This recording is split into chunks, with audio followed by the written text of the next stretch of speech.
Le invito a que abra su Biblia en Efesios capítulo número 6. Hoy vamos a considerar el versículo 17 solamente de la carta a los Efesios. Efesios capítulo número 6, versículo número 17. Hubo un escritor y un poeta británico, hermanos, que se llamó Rudyard Kipling, que en 1910 escribió un poema que en inglés se titula If, y en español es traducido como sí. Y esto porque hay un condicionante, el condicionante sí, hay tal cual cosa, entonces sucederá tal cual cosa. Y este poema es considerado entre los ingleses como el más valorado. El poema es bastante profundo, el poema es también muy duro, pero es una composición que tiene el propósito de que las personas sean exhortadas a guardar siempre el honor, a no rendirse nunca, a siempre llevar la cabeza en alto, a no dejarse embaucar o controlar o dominar o avasallar por alguna situación, condición o alguna persona, y a no perder el sentido de la responsabilidad y de la fortitud incluso en las condiciones más favorables o incluso en las más adversas. Pero algo interesante de este poema es que habla acerca de que debemos de cuidar, guardar esos valores y tener esas actitudes aun cuando las condiciones no sean favorables. Y es que saben, una cosa que sucede con nosotros es que cuando nosotros estamos bien, entre comillas, cuando nosotros vemos que las cosas aparentemente están bajo control, bajo dominio, que las cosas están en paz, entre comillas, lo vuelvo a decir, pues a veces nos descuidamos mucho. Y quizás lo más peligroso no es cuando nosotros sabemos que estamos enfrentando una guerra directa, muy abrumadora y muy difícil, sino lo más difícil es que aunque esa guerra se está presentando, se presenta de una manera muy sutil o de una manera muy velada y muy cuidada, de tal forma que pasa desapercibida para muchos. El apóstol Pablo ha dicho en la carta a los Efesios, a partir del versículo 10, que tenemos que fortalecernos en el Señor y en el poder de su fuerza, porque nosotros tenemos una lucha espiritual, una lucha que no es contra carne ni sangre, sino contra principados, contra potestades, con huestes espirituales de maldad en las regiones celestes. Y nos ha dicho que tenemos que fortalecernos y tenemos que estar firmes. Pero también nos ha dicho que tenemos que vestir de toda la armadura de Dios para que podamos resistir en el día malo. Y hoy, hermanos, vamos a seguir considerando partes de la armadura de la cual nosotros nos tenemos que vestir. Hoy estamos por considerar las últimas dos. Yo quiero que para que recapitulemos y nos acordemos de lo que hemos visto, leamos a partir del versículo 10, a pesar de que hoy solamente vamos a considerar el versículo 17. Mire lo que dice el versículo 10. Por lo demás, hermanos míos, fortaleceos en el Señor y en el poder de su fuerza. Vestíos de toda la armadura de Dios para que podáis estar firmes contra las acechanzas del diablo. Porque no tenemos lucha contra sangre y carne, sino contra principados, contra potestades, contra los gobernadores de las tinieblas de este siglo, contra huestes espirituales de maldad en las regiones celestes. Por tanto, tomad toda la armadura de Dios para que podáis resistir en el día malo, y habiendo acabado todo, estar firmes. Estad pues firmes, ceñidos vuestros lomos con la verdad, y vestidos con la coraza de justicia, y calzados los pies con el apresto del evangelio de la paz. Sobre todo tomad el escudo de la fe, con que podáis apagar todos los dardos de fuego del maligno, y tomad el yelmo de la salvación y la espada del Espíritu, que es la palabra de Dios. Les recuerdo, hermanos, que cuando Pablo está escribiendo estas palabras, él se encuentra encarcelado y seguramente tenía junto a él a algunos soldados romanos que vestían el uniforme romano y que tenían a lo mejor algunos de ellos algún armamento que él pudo tomar como referencia para hacer una analogía de lo que nosotros como cristianos también podemos enfrentar. Es decir, Pablo no quiere decir que nosotros literalmente nos vamos a vestir de esta manera, sino que busca los elementos de los soldados y trata de comparar esos elementos de los soldados con algunas cualidades o con algunas dinámicas que deben de estar presentes en la vida de nosotros como creyentes para enfrentar la lucha espiritual que él está refiriendo a partir del versículo número 10. Y hemos visto entonces que como cristianos hay por lo menos 4 elementos que ya hemos considerado. El primero, la verdad. El segundo, la justicia. En tercer lugar, el evangelio de la paz. Y en cuarto lugar, la fe. En el versículo número 17 añadimos 2 elementos o dinámicas más que tienen que estar presentes en nuestra vida para que nosotros podamos enfrentar al enemigo, y estas son la salvación y la palabra de Dios. Vea cómo dice el versículo 17: y tomad el yelmo de la salvación. Quizás esta declaración, hermanos, es la declaración más corta que hace el apóstol Pablo en la descripción que hace acerca de cuáles son las armas que nosotros debemos de portar. Y pareciera entonces que no hay mucho que podamos decir, porque no hay una explicación, como por ejemplo sí la hay en el mismo versículo 17, cuando él habla acerca de la palabra de Dios, o cuando habla acerca de la espada, que es la palabra de Dios, o como cuando habló acerca del escudo de la fe, con el cual nosotros podemos apagar todos los dardos de fuego del enemigo. Pero cuando llega el apóstol Pablo al versículo 17, es muy escueto y es muy parco, y solamente dice: y tomad el yelmo de la salvación. Primeramente, ¿qué era un yelmo? Bueno, un yelmo era un protector que se utilizaba en la cabeza, o era un casco que se ponía en la cabeza, que era utilizado principalmente por los soldados para evitar que algunas flechas u otros proyectiles que les pudieran lanzar, pues les pudieran hacer alguna clase de daño.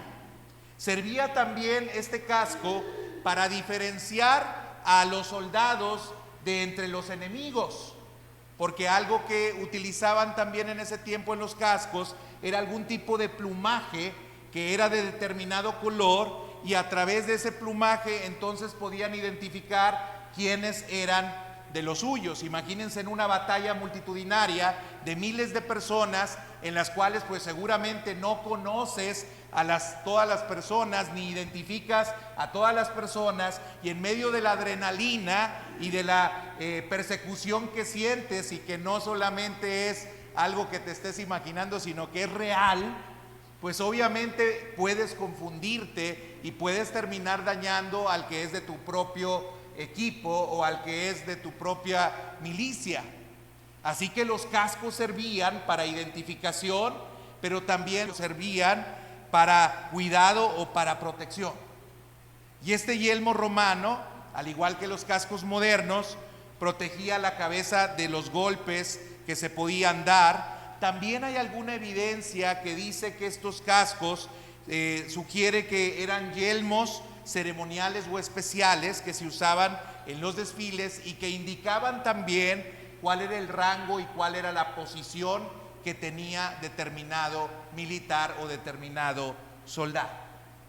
A partir de este casco es que el apóstol Pablo nos quiere dar una enseñanza. Y ahora la pregunta que nos podemos hacer es: ¿cuál es la enseñanza que el apóstol Pablo nos quiere dar? El apóstol Pablo nos está diciendo que tenemos que defendernos de una acechanza y de una guerra en la cual nosotros estamos, y ahora utiliza esta figura para querernos dar una enseñanza. Al interpretar este texto tenemos que ser muy cuidadosos, porque quizás podríamos tratar de sacar enseñanzas en sentido figurado, tomando la analogía y espiritualizando o diciendo cosas que el texto no dice. Y esto es algo que yo no quiero que pase. Así que algo que debemos de saber es que tenemos que ceñirnos a la luz que nos da la Escritura en otros pasajes para saber a qué se está refiriendo el apóstol Pablo cuando habla acerca del yelmo de la salvación. Y algo que podemos ver es que en Isaías capítulo número 59, versículo 17, hermanos, hay una primera referencia que hace el profeta al yelmo de la salvación. Ahí en Isaías 59, 17, cuando está dando una profecía Isaías al pueblo de Israel, porque el pueblo de Israel se había apartado de Dios, también les da cierta esperanza. Y entre la esperanza él les dice: pues de justicia se vistió como de una coraza, con yelmo de salvación en su cabeza, tomó ropas de venganza por vestidura y se cubrió de celo como de manto, haciendo referencia a Dios, que como un guerrero sale para proteger y para cuidar a su pueblo Israel, a pesar de que su pueblo Israel le había sido infiel. Pero hay otra referencia que hace también el apóstol Pablo luego respecto al yelmo de la salvación en la primera carta a Tesalonicenses capítulo número 5, versículo número 8.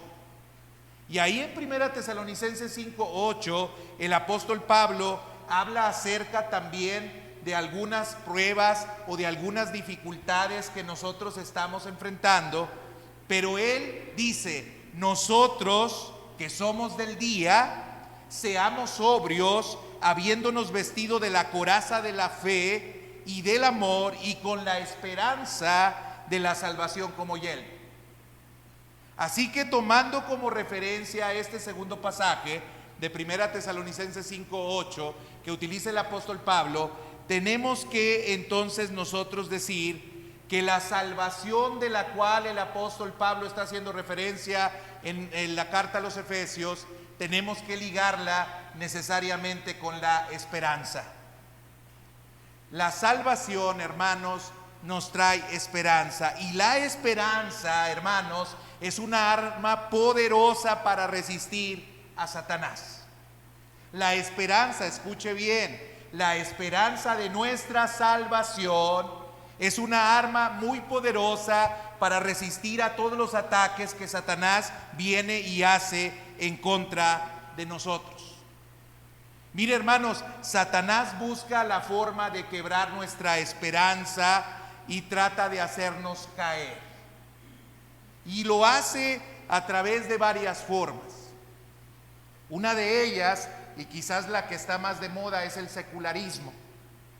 Él ha utilizado esta artimaña para que nosotros neguemos lo sobrenatural, para que nosotros pensemos que la muerte es el fin y que el mundo seguirá funcionando según las leyes mecánicas que la física enseña, y que la naturaleza seguirá su curso hasta que todo se descomponga y llegue a su ruina. No hay lugar entonces para la presencia de Dios ni para la presencia de lo sobrenatural. Hay teorías que hablan acerca de que esto que nosotros vemos por universo se creó a través de solamente una explosión, y que no hay entonces quien haya articulado, haya hecho, haya formado las cosas que nosotros vemos. Y esto hace que entonces las personas, y no solamente las personas no creyentes, sino las creyentes, a veces lleguemos a dudar de que efectivamente lo que Dios ha dicho sea cierto, y que exista una esperanza futura, que haya algo después de la muerte, que haya alguien a quien nosotros tengamos que rendir cuentas cuando nosotros partamos para algún otro sitio o algún otro lugar. Para algunos solamente empiezan a creer o empiezan a confiar en que lo que sigue es solamente la destrucción o el cambio de la constitución nuestra para tomar otra forma a través de la materia que se va descomponiendo. La materia no se crea ni se destruye, únicamente se transforma. Y vamos a seguir siendo materia, dicen algunos, pero ahora la materia tomará otra forma. Y a veces eso, hermanos, nos empieza a golpear y empezamos nosotros también a creerlo.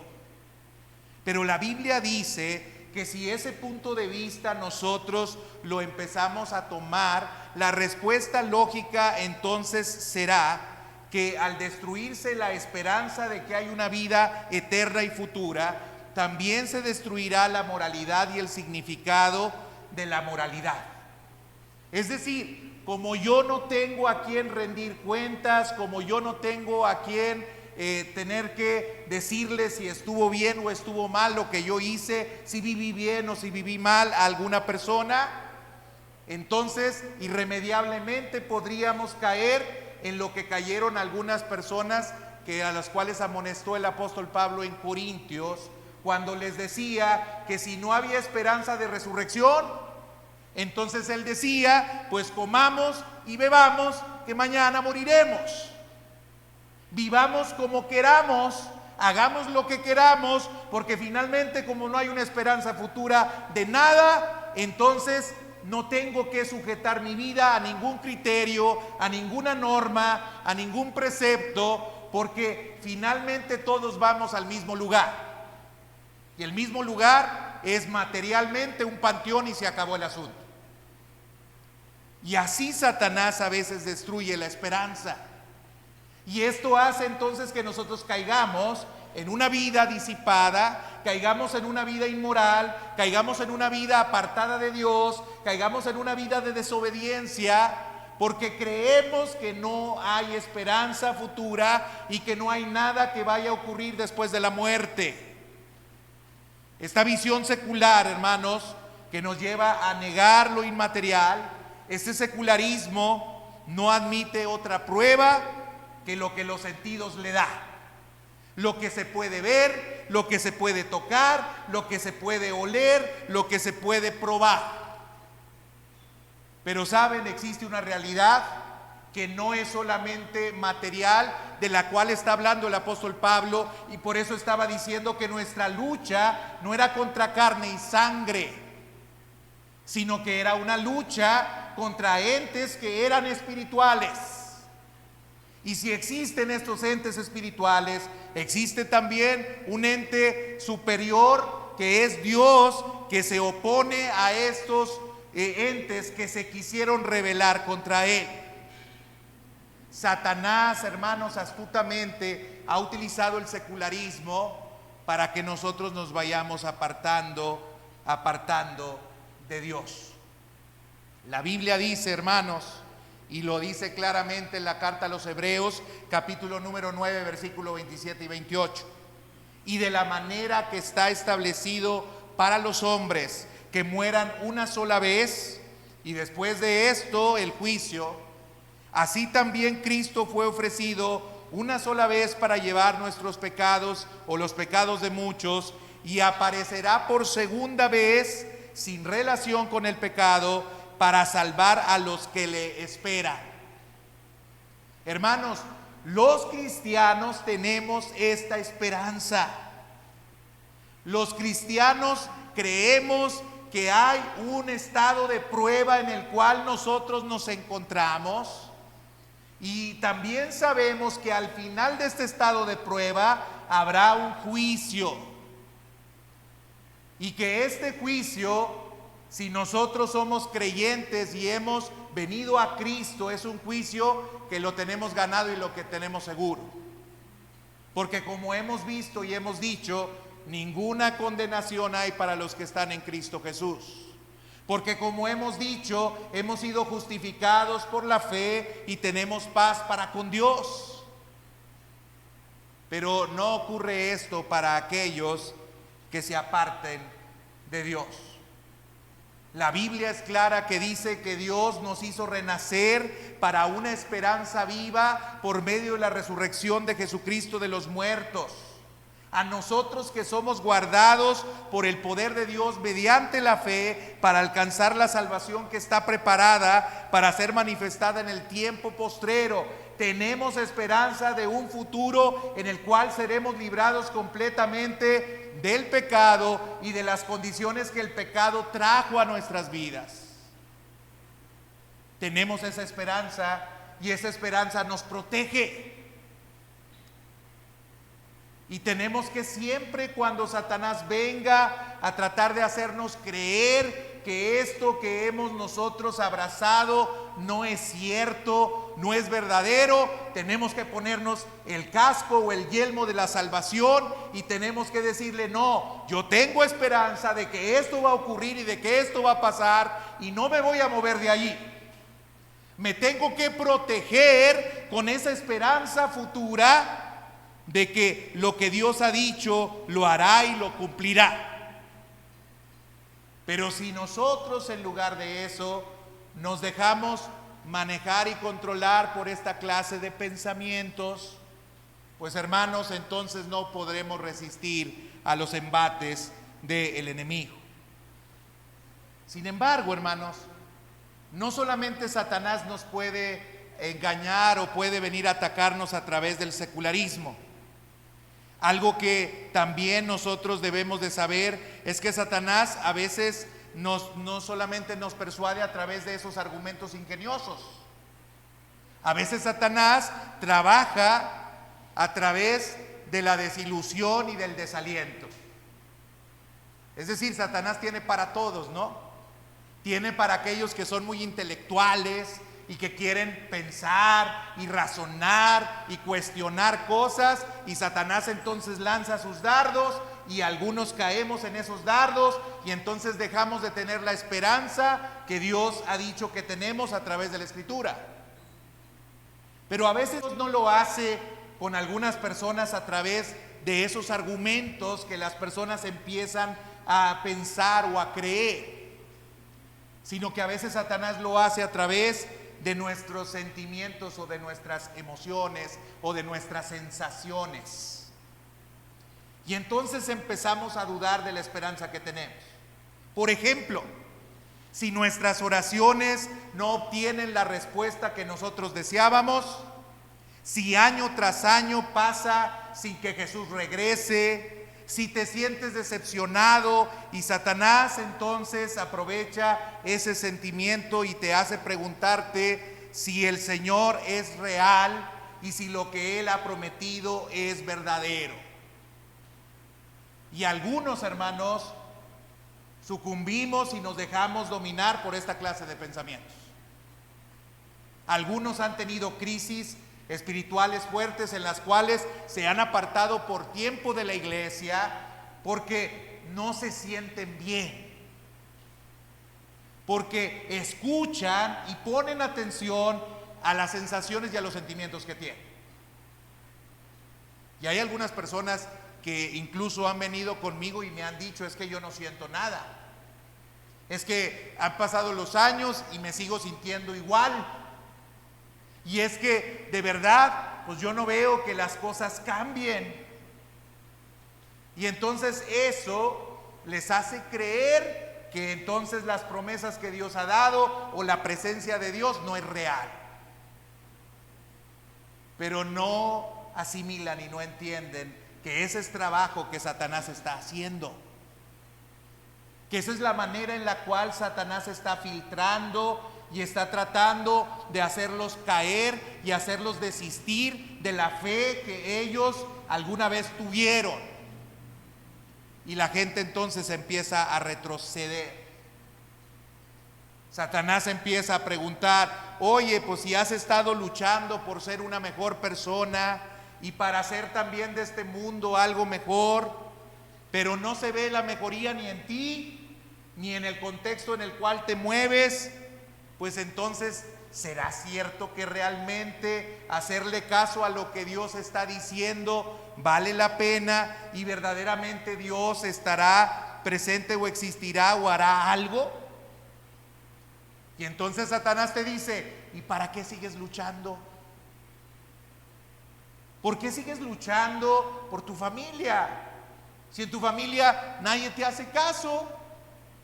¿Por qué sigues luchando por tu matrimonio? Si tu matrimonio evidentemente está en un ciclo sin fin, que no cambia y al contrario parece que cada vez más empeora. ¿Por qué seguir insistiendo en ser unos buenos padres cuando tenemos hijos que no nos consideran y no hacen caso ni obedecen a lo que nosotros les decimos, e incluso hasta nos ponen en situaciones muy vergonzosas y muy tristes? Y algunos entonces empezamos a creer que no es necesario que nosotros sigamos esforzándonos porque nosotros queremos que el otro se esfuerce o que el otro haga algo o que las cosas empiecen a cambiar, porque si no vemos algún elemento de este tipo, de esta naturaleza, nosotros ya no estamos dispuestos a seguir luchando. Y así Satanás trabaja en la vida de las personas. Te sientes agotado, como nosotros que llegamos a la 1 de la mañana aquí a la iglesia. Y Satanás te susurra, ¿y de qué sirve? ¿De qué sirve desvelarte? ¿De qué sirve invitar a tantas personas si al final muchas de las que invitaste no estuvieron ni fueron? ¿De qué sirve cargar con todos los instrumentos y llevar sonido y buscar que gratuitamente nos presten un lugar? ¿De qué sirve todo ese esfuerzo si finalmente no pasa nada? Y Satanás susurra de esa manera, no solamente a través de esos argumentos del secularismo, sino a través del desánimo, a través de la desilusión. Mira cómo estás, mira la condición que tenemos, mira la iglesia cómo está. ¿Realmente hay algo que valga la pena hacer cuando vemos que la iglesia está perdiendo terreno? Cuando vemos que la sociedad va en una dirección completamente equivocada. ¿Vale la pena cuando somos menos los que estamos interesados en el cambio y en buscar a Dios? Y así viene Satanás y te trata de desanimar. Pero entonces, ¿qué debemos hacer? ¿O qué podemos hacer? Pues Pablo, bien parco, dijo, pues ponte el yelmo de la salvación. Ponte el yelmo de la salvación. En tales momentos te tienes que recordar a ti mismo que el tiempo de Dios es diferente al tuyo. Que Dios no retarda sus promesas como alguno las tiene por tardanzas, sino que es misericordioso y compasivo, esperando que todos procedan al arrepentimiento. Que Dios iba a hacer un cambio sustancial y completo en esta sociedad tan mala que nosotros vemos, pero el tiempo Él lo tiene estimado y Él sabe cuál es el tiempo mejor. Cuando empezamos a pensar así, tenemos que decir, seguramente Dios traerá salvación, seguramente Dios está a punto de llegar y de hacer algo completamente diferente. Y mire, eso está recomendado en varios pasajes de la Biblia.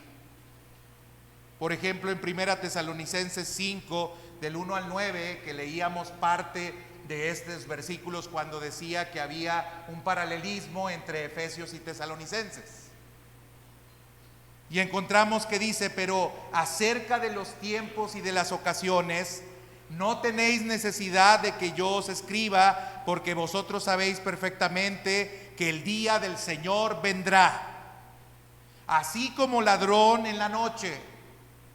Mas vosotros, hermanos, no estáis en tinieblas, para que aquel día os sorprenda como ladrón, porque todos vosotros sois hijos de luz e hijos del día.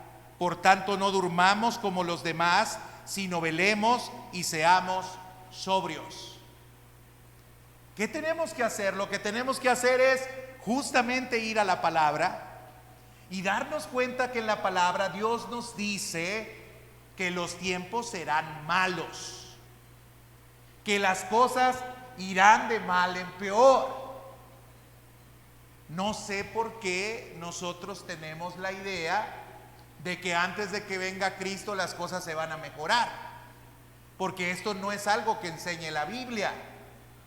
Lo que enseña la Biblia es que incluso el corazón de muchos o la fe de muchos se enfriará. Hay pasajes en los cuales incluso se dice, y Jesús mismo lo declara, si hallará fe en la tierra para cuando Él regrese.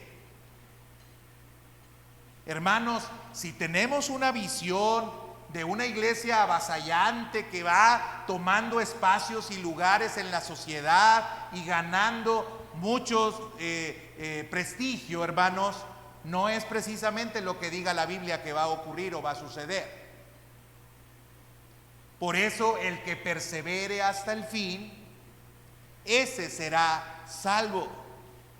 Por eso en el sermón escatológico Jesús habló acerca de que las condiciones serían difíciles. Ahí en Mateo 24, 12 y 13 dice: y por haberse multiplicado la maldad, el amor de muchos se enfriará, mas el que persevere hasta el fin, ese será salvo. Jesús dice en el paralelo de Lucas 21, 28, de este pasaje que leí de Mateo 24, dice: cuando estas cosas comiencen a suceder, erguíos y levantad vuestra cabeza, porque vuestra redención está cerca. Hermanos, la lectura que hacemos es una mala lectura. Nosotros creemos que cuando las cosas se ponen más mal, entonces debemos de creer que Dios no va a hacer nada y Dios no está haciendo nada. Pero lo que dice la Escritura es todo lo contrario. Cuando las cosas justamente se están poniendo más mal, es precisamente porque está cercano el día en el cual Jesucristo vendrá y en el cual la esperanza que nosotros tenemos se cumplirá cabalmente, totalmente. Hermano, hoy seguramente usted padece parte de la maldad que hay en el mundo. Las condiciones laborales, las relaciones familiares, las relaciones de amistad, la vecindad, todo esto está condicionado por la maldad y por el pecado que hay en el mundo. Y cada vez vemos, hermanos, que esto está peor. La constitución de las familias cada vez está más dañada y más afectada. La situación que estamos viviendo de veras en el mundo es muy compleja, es muy difícil. Pero eso no puede hacer que nosotros perdamos la esperanza de lo que Dios viene a hacer y de lo que Dios puede hacer y está haciendo en nuestras propias vidas y en nuestras propias familias. ¿Saben? El problema quizás ha sido, hermanos, que nosotros no nos hemos tomado en serio la batalla en la cual nos encontramos, y precisamente por eso Satanás ha hecho todo este daño en las familias. Porque esto que el apóstol Pablo nos está indicando y nos está diciendo, y que es una realidad, nosotros tendemos a negarlo o a ignorarlo o no hacerle el suficientemente caso ni tomarle el cuidado debido. Repasamos la lección, la escuchamos y no hacemos ningún cambio. No nos comprometemos con la lucha en la cual nosotros estamos. No nos comprometemos con esa situación en la cual nos encontramos y no luchamos. Ni buscamos la verdad, ni buscamos la justicia, ni consideramos lo que dice el Evangelio, ni hacemos caso a que la fe tendrá que ser nuestro escudo, ni mucho menos pensamos en la esperanza que nosotros tenemos. Resolvemos como queremos, hacemos como queremos, decidimos como nos parece y el resultado es el que nosotros vemos. Cuando Dios dice que nosotros podríamos ser vencedores por medio de aquel que nos amó. Cuando Dios dice que nosotros podríamos ser victoriosos, pero no resolvemos hacer caso a las instrucciones de usar las armas que Dios nos ha dado. Hermano, nosotros tenemos esperanza. No se desaliente ni se desanime. Sí, justamente las cosas están oscureciéndose cada vez más. Bueno, pues precisamente la senda del justo es como la luz de la aurora que va en aumento hasta que el día es perfecto. Un amanecer, para que se dé la claridad completa del amanecer, empieza en la oscuridad. Y crea, hermano, que la luz viene pronto. Crea que en esas condiciones que usted está viviendo, Dios se hará presente. Él es nuestro Salvador y nos puede salvar de cualquier condición. Decía el salmista: hubiera yo desmayado si no creyese que veré la bondad de Dios en la tierra de los vivientes. Confía y espera en el Señor. Pero confíen y esperen. No permiten que Satanás les llene la cabeza de esas ideas y los haga dudar. No permita que Satanás venga y les meta a la cabeza esas ideas de que se siente mal, que las cosas no cambian, que no hay mejoría, que no hay forma en la que usted pueda vencer. Crea en Dios y póngase el yelmo de la salvación. La segunda cosa, dice el versículo 17: y la espada del Espíritu, que es la palabra de Dios. ¿Cómo podemos enfrentar a Satanás? Pues a través de la espada. La espada era un instrumento, hermanos, un arma blanca, ofensiva, recta, aguda, afilada, que utilizaban y empuñaban los guerreros como una arma que tenía no solamente el propósito de protegerles, sino también de herir al enemigo. Y esta arma ahora es considerada por el apóstol Pablo y la toma como analogía o la relaciona con la palabra o la toma como analogía de lo que es la Biblia, la palabra de Dios, la Escritura. Hermanos, esta espada es poderosa. Yo quiero decirle, la palabra de Dios es poderosa. La palabra de Dios no vuelve vacía, sino que cumple el propósito por el cual ha sido enviada. La palabra de Dios es más cortante que toda espada de dos filos, penetra hasta partir el alma, discierne los pensamientos y las intenciones del corazón. Así lo dice Hebreos 4:12.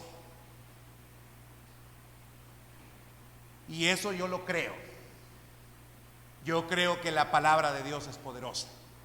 Si no, ni siquiera la predicara. Yo creo que la palabra de Dios tiene poder para transformar y para cambiar vidas. Yo creo que la palabra de Dios tiene poder para defendernos, para darnos luz en medio de la oscuridad y para decirnos cuál es el camino que nosotros debemos de seguir.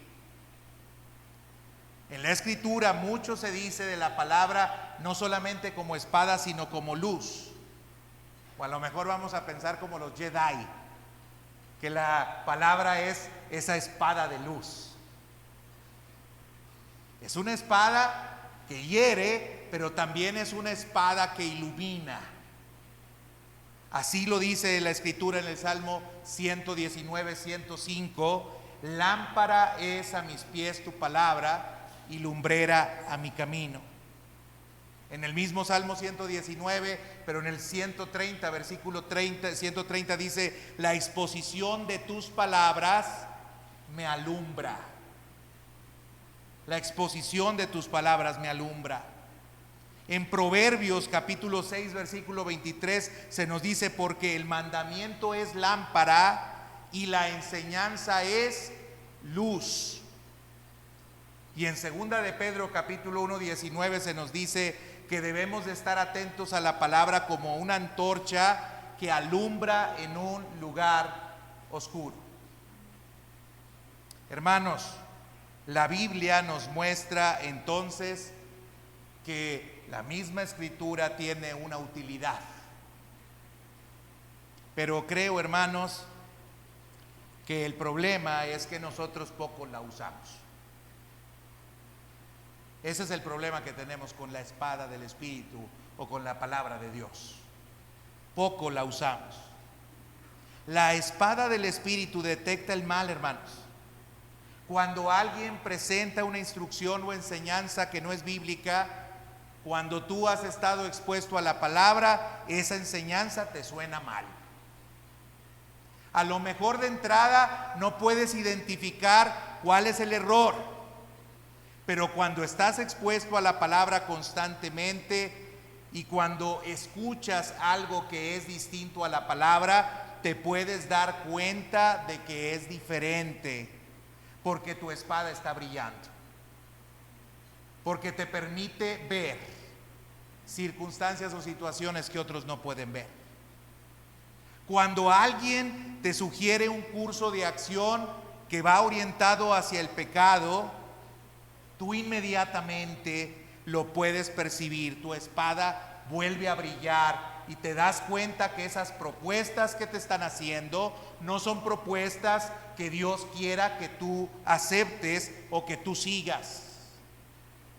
Cuando la palabra de Dios está presente en tu vida, hermanos, dice el salmista en el Salmos 19, versículo 8 y 11, los mandamientos de Jehová son rectos, tu siervo es además amonestado con ellos. La Escritura, la palabra de Dios, hermanos, es una espada que nos permite detectar el mal. Pero yo me pregunto, ¿y por qué seguimos cayendo en el mal?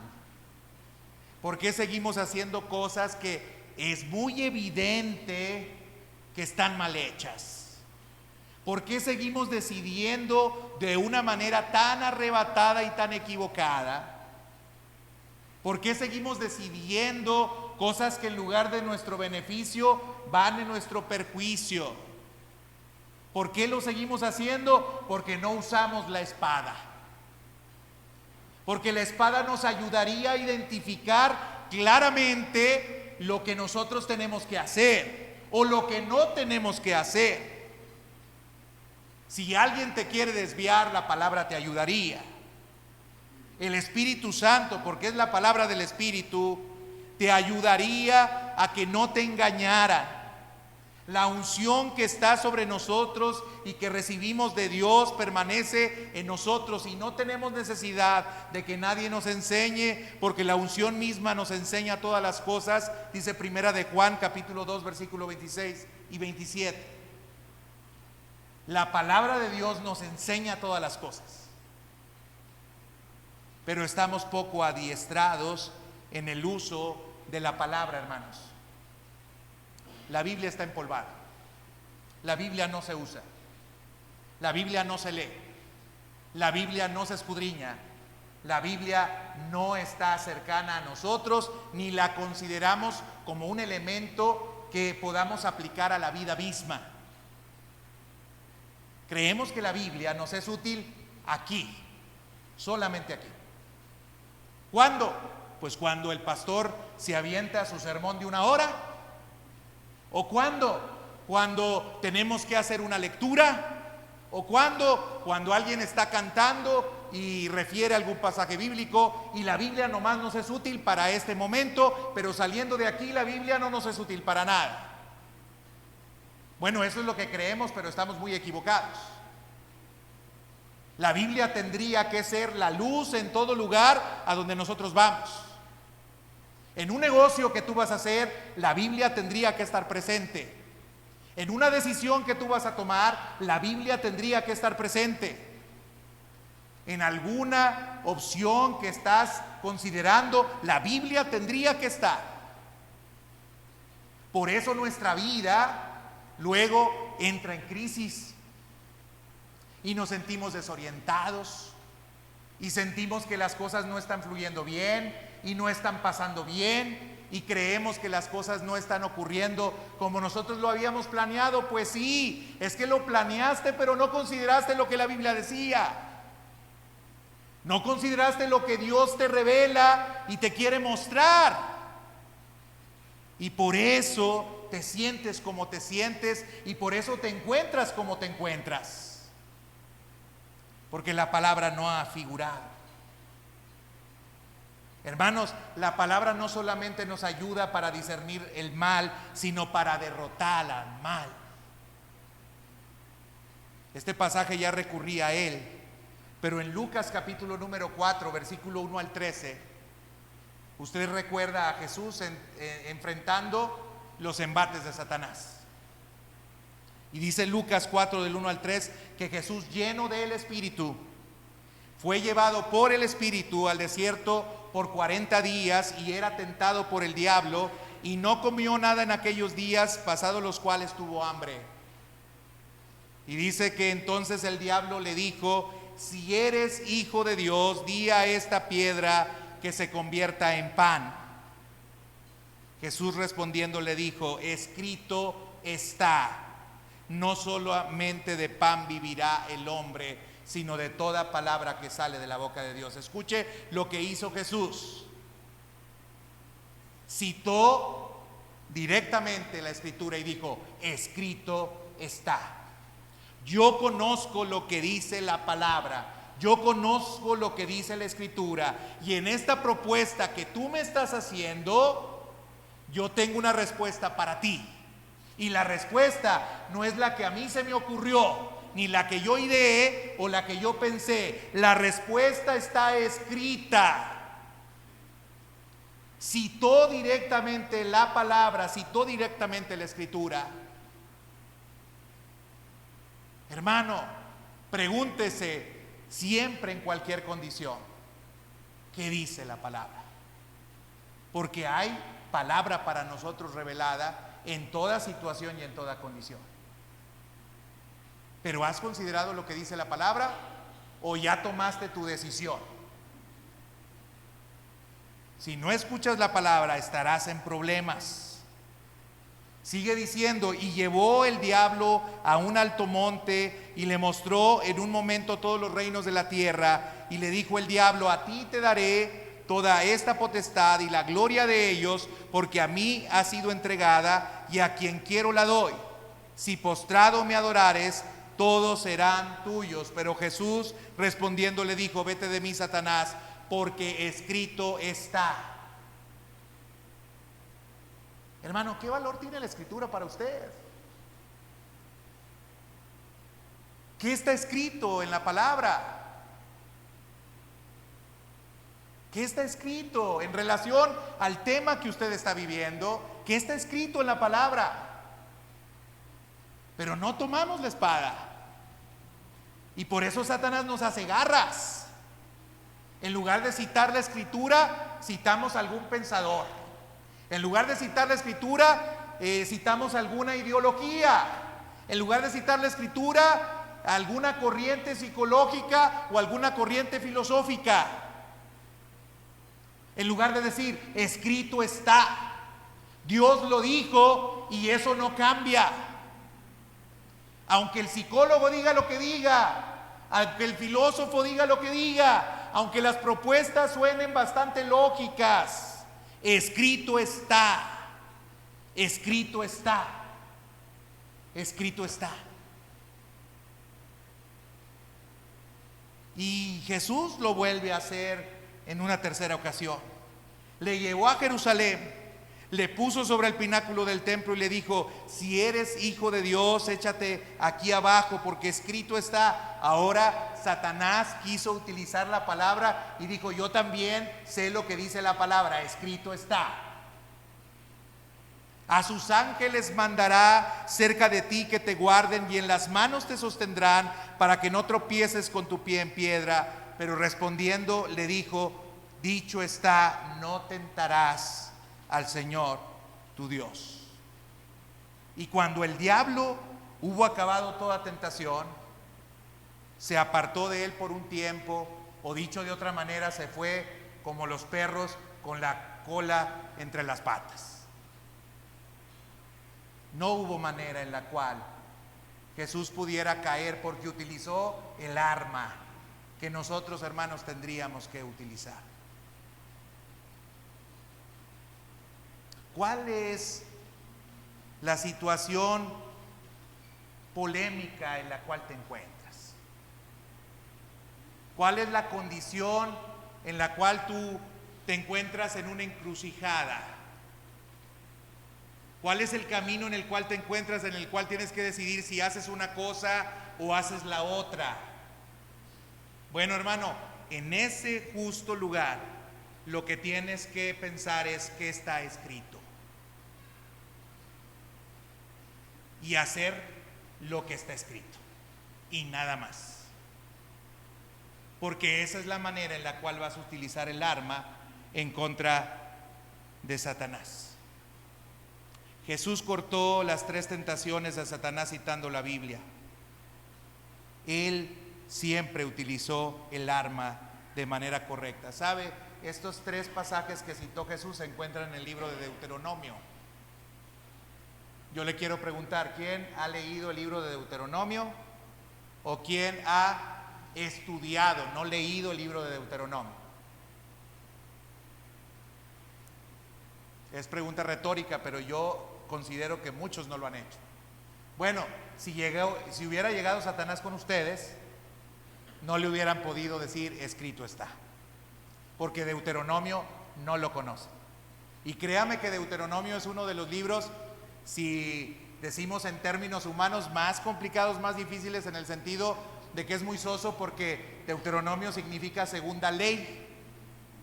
Lo que muestra Deuteronomio es el cúmulo de todas las leyes del pueblo de Israel. Imagínense usted estar leyendo leyes. Bueno, yo que soy abogado, pues tuve que aprender a encontrarle el gusto a leer las leyes, ¿verdad? Pero para muchos leer reglamentos, leer leyes no les son importantes ni significativos.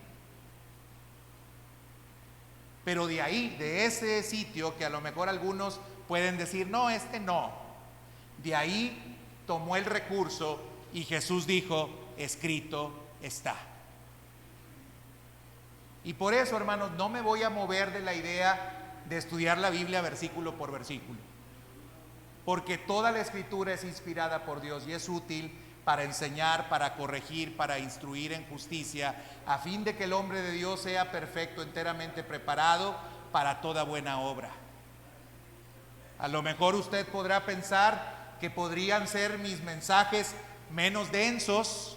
A lo mejor usted podría pensar que mis mensajes podrían ser más cortos, pero ¿sabe qué? Aunque tengo la habilidad de preparar mensajes más cortos y menos densos, lo que voy a predicar y lo que voy a enseñar y lo que voy a explicar es lo que está escrito en la palabra de Dios.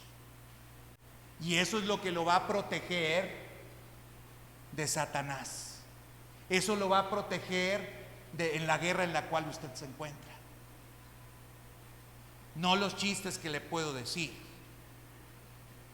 no los temas a lo mejor a menos que le puedo compartir. Eso no lo va a proteger de nada, no le va a ayudar de nada. Es la espada, es la palabra. Esa arma que quizás usted ha descuidado es la que verdaderamente le puede dar a usted victoria. Miren, es triste que nosotros tenemos la bendición de poder tener Biblia. Hay lugares donde ni siquiera existe la posibilidad de que lo puedan tener. Por ahí Ricardo compartía, ya había visto ese video de algunas personas que eran invitadas a reunirse a estudiar la Biblia en lugares pues en los cuales pues no eran permitidos reunirse porque había persecución contra el cristianismo. Y también se decía que pues no era fácil conseguir una Biblia. Y esas personas, a pesar del riesgo que representaba el reunirse, allí estaban. Cuando el evangelio llegó a China y que era comunista y que no permitían que la Biblia pudiera llegar, se sorprendieron que había ya millones de cristianos, porque saben que de manera oculta, ¿sí?, y teniendo algunas porciones de la Biblia, aprendían de memoria pasajes bíblicos y los compartían en lo oculto y conocían ya el evangelio más que los misioneros que fueron a llevarles la palabra, porque ellos buscaban diligentemente lo que la Biblia les decía y lo que en ellas estaba escrito. Pero en los países occidentales, en los países en los cuales tenemos toda la libertad para reunirnos, libertad de culto, libertad religiosa, podemos tomar y tener varios Biblias o varios textos ahí en nuestra casa, pues la Biblia sí está allí y abundan incluso.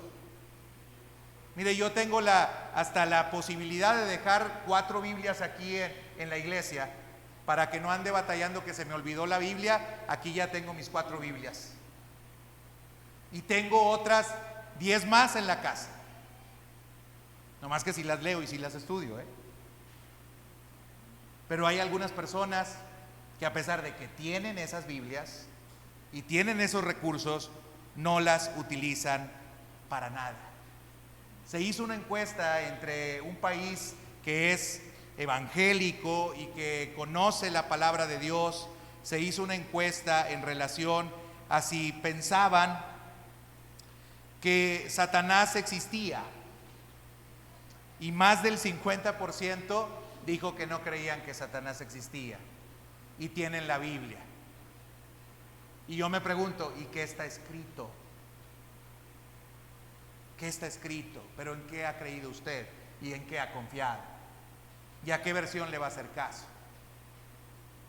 Preguntaron que si Jesús había pecado y más del 50% dijeron que sí, que Jesús había pecado. Y tienen Biblia. Tienen Biblia. Imagínense a qué grado de ignorancia hemos llegado, porque no ponemos atención a la palabra de Dios. Y eso es trágico. El problema no es la escasez de Biblias, hermanos. El problema es la escasez de personas que quieran tomar en serio lo que en la Biblia se dice, ponerlo por práctica. Ese es el problema. Biblias hay muchas versiones, hasta con comentarios, con bosquejos, con letra grande, con letra chica. Pero estas no tendrán ninguna significancia si nosotros no empezamos a tomar esa espada del Espíritu, que es la palabra de Dios. Mira, hermano, cierro nomás diciéndole lo siguiente. El apóstol Pablo, unos versículos anteriores, dijo: vestíos de toda la armadura de Dios. Yo quiero decirle una cosa: si usted no se pone estos elementos y estas características, los 6 que he mencionado, hermano, usted está frito.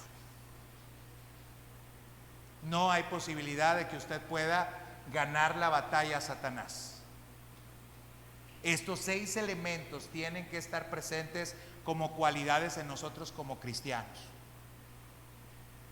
Y debemos de hacer todo lo posible, hermanos, por ser diligentes en que sean cualidades notorias en nosotros.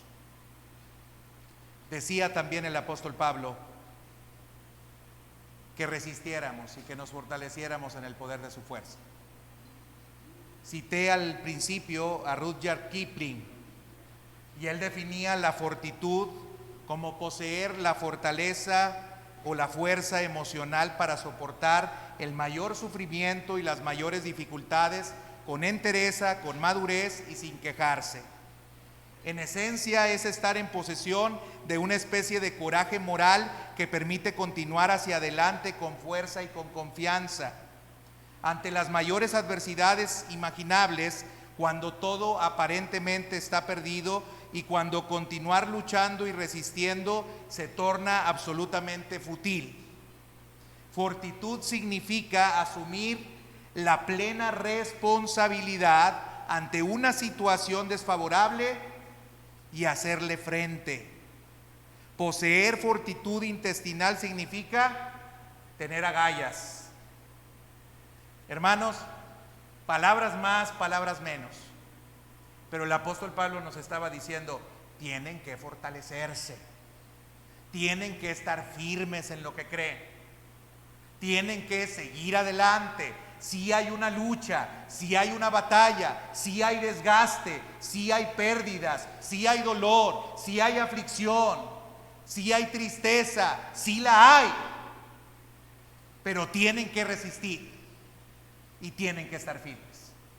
Tienen que ponerse toda la armadura de Dios.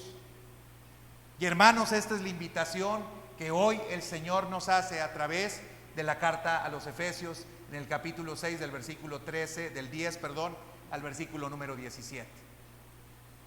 ¿Tiene luchas? Sin lugar a dudas. ¿Problemas? Seguramente muchos. Pero tiene que ponerse la armadura de Dios. Y yo lo quiero invitar a que lo haga. A que sea sencillo y que sea humilde. A que sepa que estas palabras que le he dicho no vienen de mí. Es la Escritura, escrito está. Y que tenemos que entonces hacer los ajustes necesarios para que entonces a nosotros nos vaya bien. Póngase de pie, vamos a orar y vamos a ponernos en las manos del Señor, nuestro Dios.